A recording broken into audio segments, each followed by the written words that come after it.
¿Desde cuándo estás pensando ser adiestrador de perros? ¿Ya qué esperas?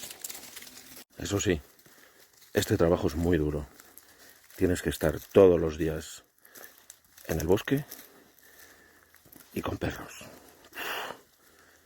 Alucina. Prepárate, ¿eh?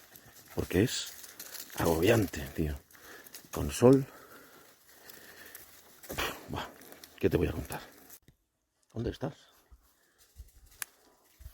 Ah, estás aquí. Pensaba que todavía no habías llamado a Víctor. Ah, vale, vale. Pues mira, yo te voy a dar una pista. Adican. Dime, ¿qué necesitas para ser adiestrador de perro?